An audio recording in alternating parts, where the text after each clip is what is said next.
Saudara, saya masih bicara tentang ajaran dari pendeta Dr. Erastus Sabdono. Di video sebelumnya saya fokus pada istilah juru selamat yang dikatakan Pak Erastus itu merujuk kepada Allah atau Yahweh, dan bahwa Yesus bukan juru selamat, bukan gembala yang baik, bukan terang itu. Kalau saudara menonton video logo seri yang keempat itu, dia memang mengatakan bahwa yang menyelenggarakan penggembalaan, melaksanakan penyelamatan, itu Yesus yang melakukannya. Dia bicara begitu.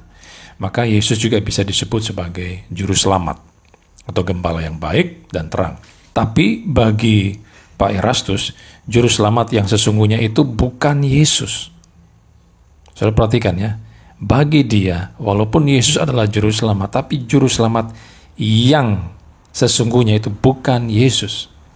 Itu merujuk kepada Allah atau Yahweh. Dan ini juga berlaku untuk gembala yang baik dan terang, yang sesungguhnya itu adalah Allah atau Yahweh, bukan Yesus. Sehingga video pendeta Erastus Sabdono yang viral itu, yang sudah beredar di mana-mana itu sebetulnya adalah kesimpulan final dari apa yang dimengerti oleh Bapak Pendeta Erastus Sabdono.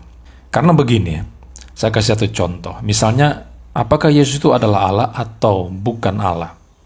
Maka Erastus akan menjawab, ya, Yesus adalah Allah. Tapi Allah yang bagaimana yang dia maksudkan? Allah yang dia maksudkan itu adalah Allah yang bukan Elohim Yahweh, dia katakan.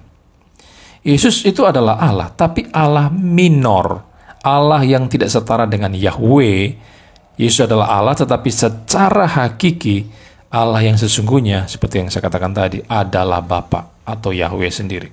Kalau saudara melihat di dalam video logosnya seri yang kelima, di jam yang pertama, 09.55, Erastus berkata, kalau Yesus itu Allah, sandiwara.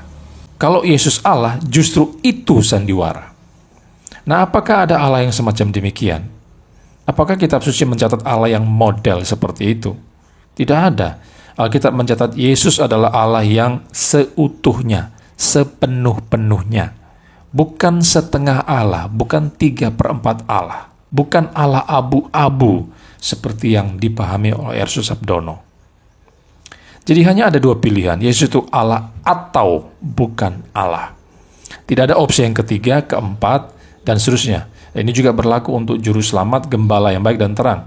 Tidak ada juru selamat minor, gembala minor, terang minor, dan sebagainya. Hanya ada dua pilihan. Dan Alkitab mencatat Yesus adalah juru selamat, gembala yang baik, terang itu sendiri. Bukannya Yesus menjadi juru selamat karena Bapa atau Yahweh berdiam di dalam Yesus, atau karena Logos itu hingga pada Yesus, maka dia disebut sebagai juru selamat. Dia disebut sebagai gembala yang baik. Dia disebut sebagai terang. Tidak demikian. Yesus adalah juru selamat pada dirinya sendiri. Karena apa? Karena dia adalah Allah dan Yahweh itu sendiri. Kalau dia hanya manusia 100% tanpa keilahian, pada waktu ada di dunia seperti yang diajarkan Erastus Sabdono, maka dia tidak bisa menjadi juru selamat bagi semua orang berdosa di seluruh dunia. Saya sudah jelaskan di video yang kedua ya. Dia tidak bisa menjadi juru selamat. Kenapa? Karena dia mengatakan Yesus itu bukanlah penjelmaan daripada Logos di Yohanes 1 ayat 1. Dan bagi Erastus, Logos itu bukan suatu pribadi. Maka Yesus ketika di dunia ini, ketika dia melayani selama 3,5 tahun, dia bukan pribadi ilahi. Ternyata dia hanyalah pribadi manusia. Karena Erastus mengatakan Logos itu bukan pribadi. Jadi Yesus itu hanya memiliki pribadi manusia. Nah, bagaimana seorang manusia, pribadi manusia, bisa menyelamatkan orang lain? Tidak bisa. Karena hanya Allah yang bisa menyelamatkan. Yang bisa menyelamatkan adalah Allah dan manusia sejati. Dan itu ada dalam Yesus Kristus. Saya sudah jelaskan di video yang lalu. Yang kedua, sebelum saya masuk kepada tema yang akan saya bahas sebentar, saya ingin tanggapi para followers daripada Erastus, para cheerleaders Erastus ini ya. Ada banyak pengikutnya yang tidak menggunakan akal sehat, hanya ikut-ikutan doang, tapi tidak bisa mencerna dengan pikiran yang jernih. Ya. Ada seorang pengikut Erastus Sabdono, dia mengatakan, saya itu cuma bisa potong video orang, lalu melepas konteks daripada video tersebut. Ya. karena saya tidak melihat katanya keseluruhan videonya. Jadi dia maunya saya menonton semua seri Logos daripada Erastus supaya bisa memahami dengan benar.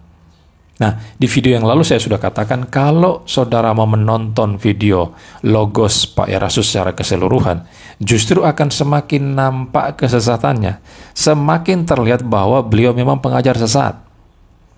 Coba saudara nonton video Logosnya itu ya, tidak usah seri 1, kedua, atau yang kelima.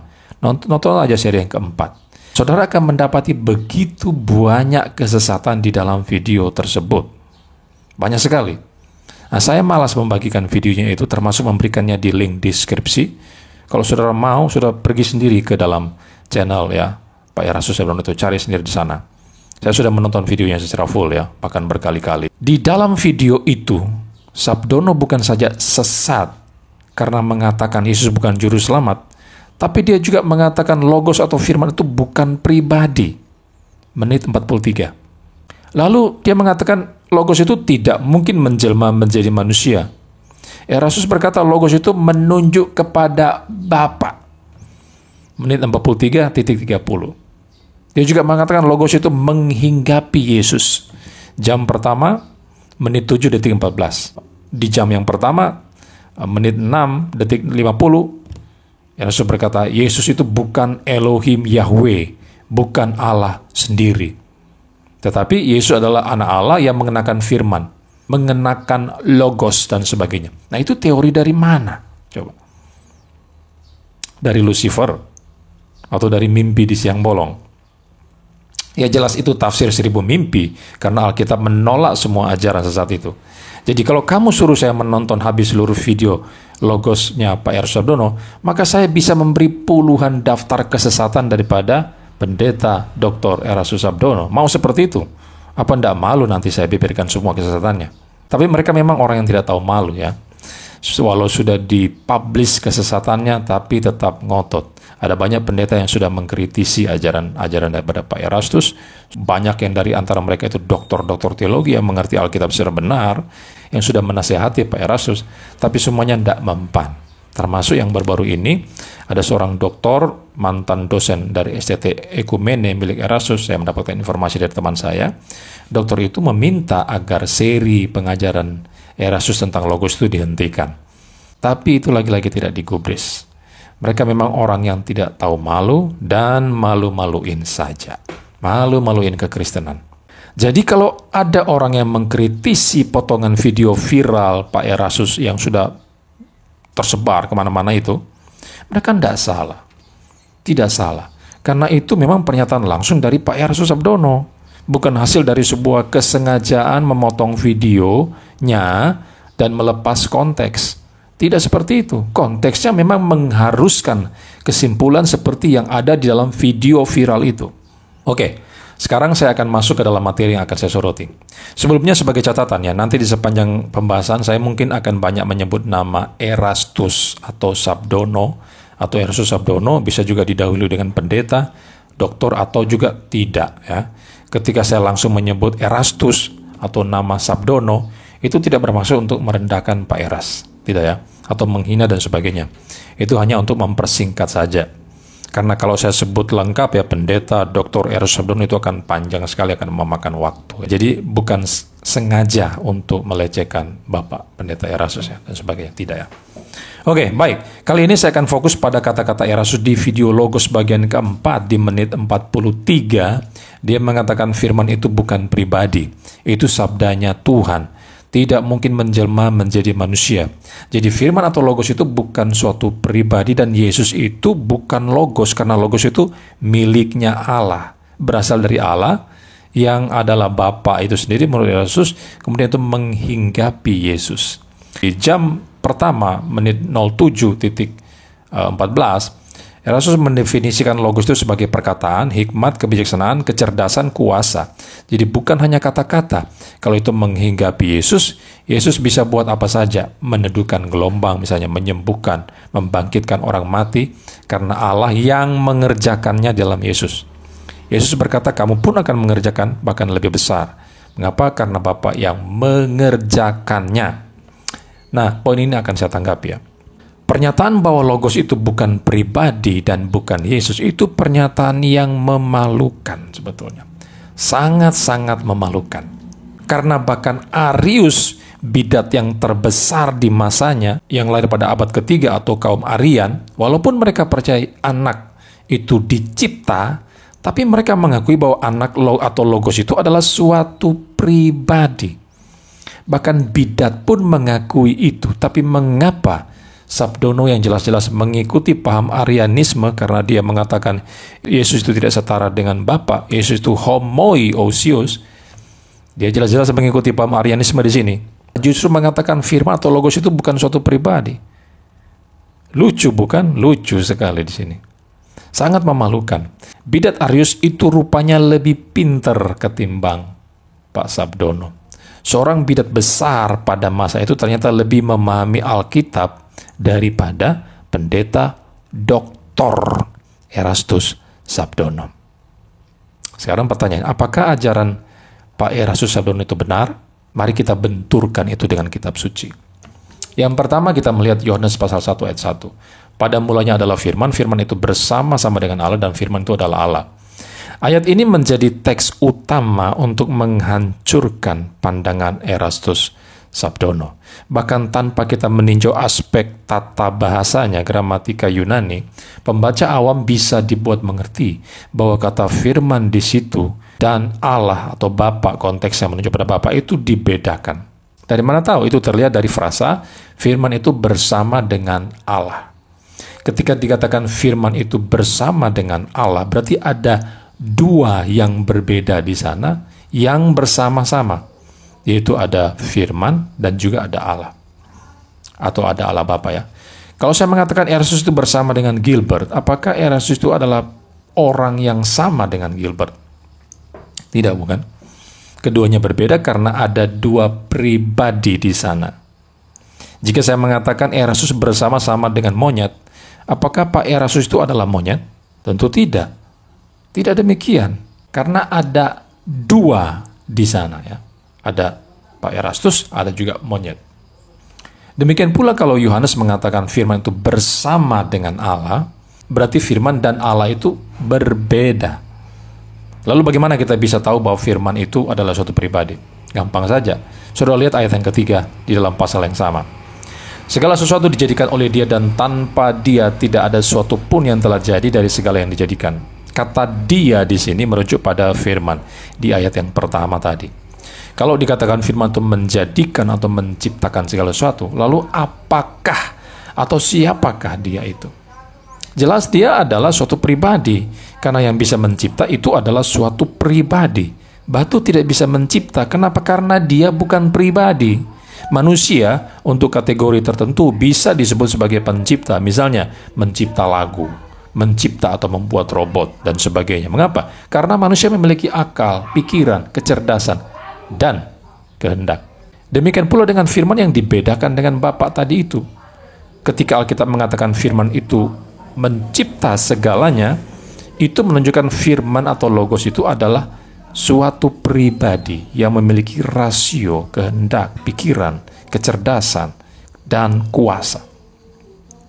Oke, ini yang pertama. Walaupun saudara bukan seorang ahli Yunani yang tidak mengerti bahasa asli Alkitab, saudara bisa melihat dengan secara terang benderang berdasarkan teks tersebut, firman dan Bapa itu dibedakan. Oke, dibedakan. Nah, untuk memperkuat argumen ini, yang kedua, saya akan meninjau Yohanes 1 ayat 1 itu dari bahasa aslinya. Yang pertama, frasa kedua yang tadi saya katakan tadi itu ya, yang menyebutkan firman itu bersama-sama dengan Allah. Perhatikan frasa itu ya, kata bersama dengan Allah itu berasal dari kata Yunani prostonteon. Prostonteon. Dr. Marantika, termasuk teolog-teolog lain seperti Robert Cook dan sebagainya, berkata bahwa kata Yunani pros itu secara harfiah berarti face to face, berhadapan. Tapi walaupun itu face to face, dalam pemikiran Yunani, firman dan Allah itu ada dalam satu kesatuan. Walaupun berbeda face to face, tapi tetap berada dalam satu kesatuan yang tidak bisa dipisahkan satu sama lain. Dan kalau saudara melihat tulisan-tulisan Yohanes yang lain, memang demikian yang dimasukkan Yohanes. Ada mutual indwelling. Ada saling meresapi, saling mendiami antara Bapa dan Anak. Ini dikenal dengan doktrin perikoresis yang sudah saya singgung di video yang lalu. Kata pros itu menunjukkan hubungan atau persekutuan yang intim antara firman dan Allah Bapa. Persekutuan yang dimaksud itu adalah relasi personal. Logos yang kekal adalah logos yang ada di dalam relasi dengan Allah sebelum segala sesuatu diciptakan. Mengapa relasi personal? Karena yang bisa berelasi itu adalah hanyalah pribadi-pribadi. Misalnya adanya kasih di antara Bapa dan Anak. Dikatakan Bapa itu mengasihi Anak. Yohanes 5 ayat 20, Yohanes 17 ayat 24. Jika Allah itu adalah kasih, Alkitab berkatakan kan Allah adalah kasih. Maka harus ada objek yang dikasihi. Allah tidak bisa mengasihi dirinya sendiri. Untuk apa dia mengasihi dirinya sendiri? Maka kasih itu menuntut relasi antar pribadi. Kasih itu menuntut relasi personal. Tidak pernah ada ayat dalam Alkitab di mana Bapa mengasihi pribadinya sendiri. Relasi antar pribadi ini yang disebut dengan relasi intratrinitarian. Di sini logos atau firman dibedakan dengan Allah Bapa karena ada kata pros di antara keduanya. Jikalau firman itu adalah pribadi Bapa itu sendiri, maka kata-kata bersama-sama dengan seharusnya dicoret dari Alkitab. Seharusnya kata-kata itu tidak ada.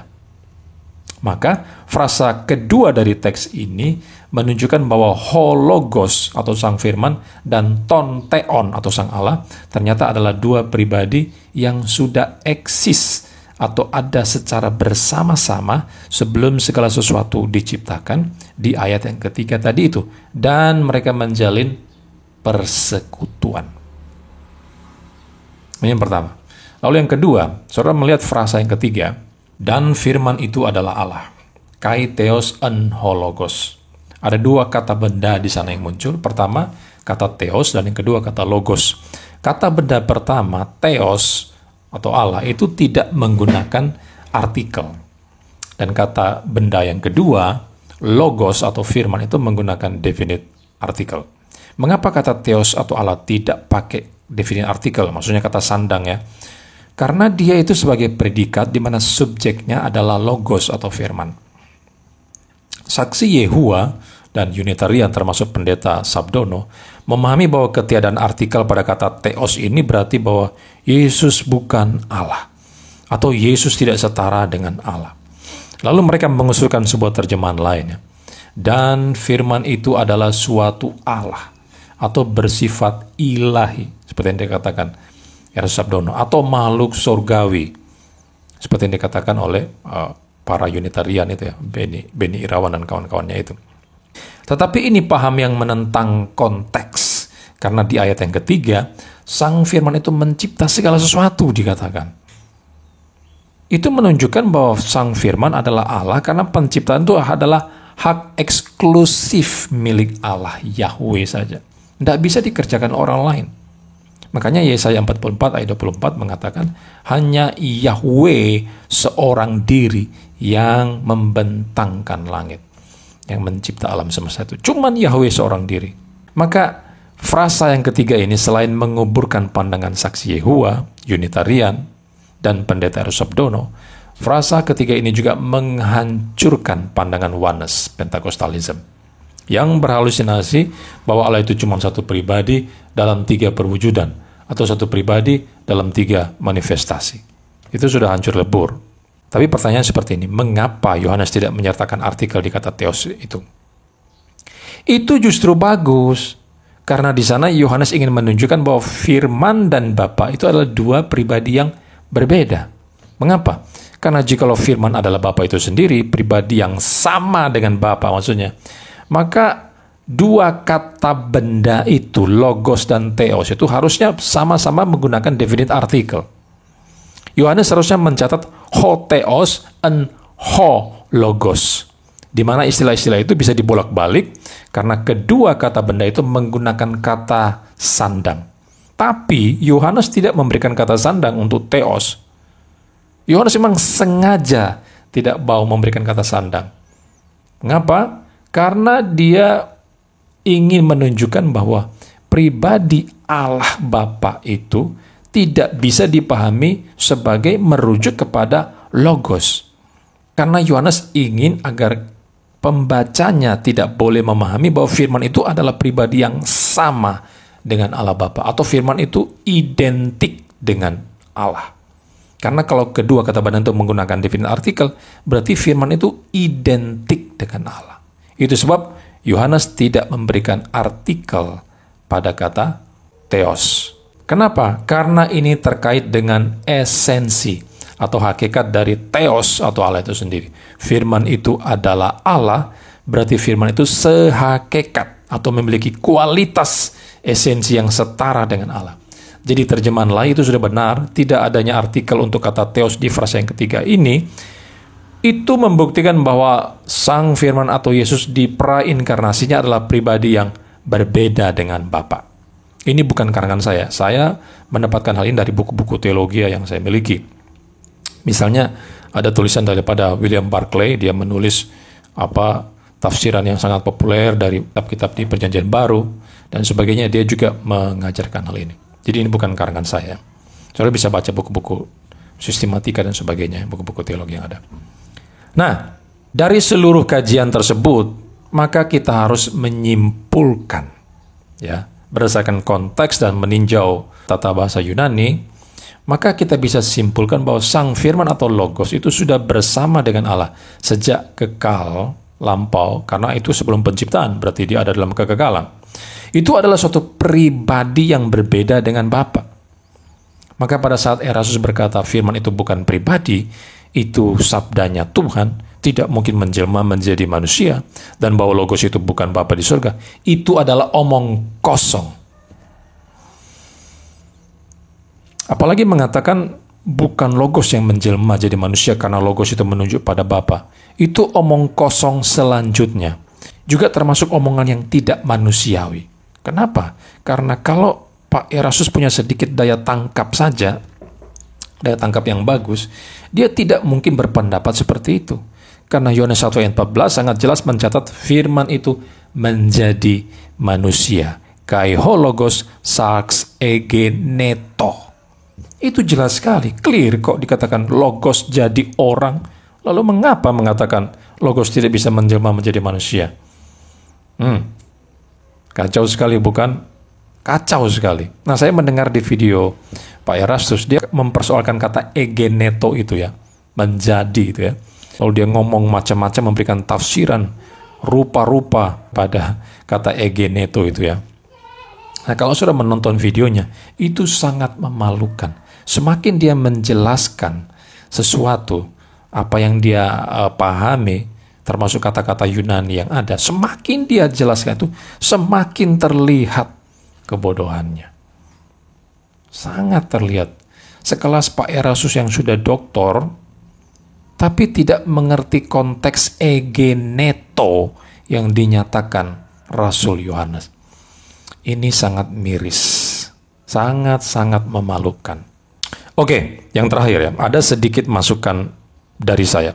Saudara mesti hati-hati dengan pendeta Dr. Erastus Sabdono. Beliau memang kelihatannya pandai bermain kata-kata ya, bersilat kata.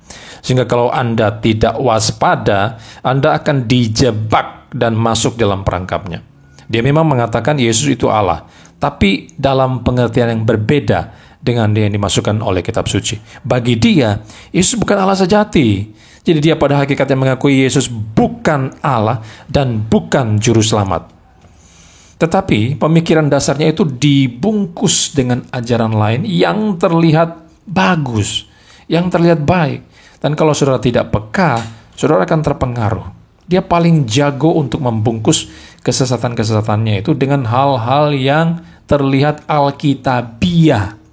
Seperti kesucian, kekudusan, hidup ya, moralitas, kesetiaan, dan sebagainya.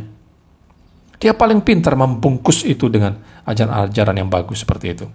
Dan saya melihat ada orang-orang yang membagikan ajaran-ajaran Erastus itu yang terlihat baik itu dalam grup-grup WA dan sebagainya. Untuk apa saudara membagikan ajaran yang pendeta itu? Saudara mau teman-teman saudara atau jemaat atau keluarga saudara itu masuk dalam perangkapnya? Ingat ya, setan itu kalau mau ajak orang untuk ikut dia ke neraka, dia tidak langsung memberikan racun secara full. Dia beri sedikit demi sedikit. Sedikit demi sedikit. Dan kalau saudara sudah terpesona, maka Anda akan masuk dalam jebakannya. Ini sama dengan Pendeta Erastus Sabdono. Dia terlihat memberikan pengajaran yang bagus, terlihat alkitabiah, tapi kalau saudara sudah terpesona, terpikat dengan ajaran-ajaran yang terlihat baik itu, saudara akan terus-menerus mengikuti ajarannya, bahkan sekalipun dia salah, dia ngomong sesat, saudara akan tetap mengatakan, amin, puji Tuhan, haleluya, tepuk tangan. Kalau Pak Erastus mengatakan, ayo beri tepukan bagi Tuhan. Lalu semua jemaatnya tepuk tangan. Kenapa? Karena mereka sudah terpikat dengan ajaran-ajaran yang terlihat bagus tadi itu. Maka sekali lagi berhati-hatilah kepada pendeta ini. Jauhi dia, tinggalkan semua ajaran-ajarannya, tidak usah nonton video-videonya. Kalau saudara mau nonton, cari video-video pengajaran yang bagus, seperti di channel Verbum Veritatis, milik Dr. Deking Gadas, yang banyak sekali mengulas eksposisi atau eksegese teks-teks Alkitab. Doktrin-doktrin yang benar, yang primer, yang mendasar sudah diajarkan oleh Dr. Deking Gadas. Saudara pergi ke sana dan nonton di sana. Kalau saudara menonton punya Pak Erastus Sabdono, selain itu hanya bikin kuota Anda habis, tetapi juga memungkinkan Anda bisa dipengaruhi oleh kesesatannya itu. Apalagi jika saudara seorang awam. Jadi saudara tinggalkan saja pendeta itu. Jangan ikuti ajaran-ajarannya. Termasuk jangan membagikan ajaran-ajaran yang terlihat bagus itu kepada teman-teman saudara. Ya, jangan sampai penghukuman yang kekal itu akan saudara alami ketika saudara mengaminkan ajaran sesat daripada pendeta Dr. Erastus Sabdono.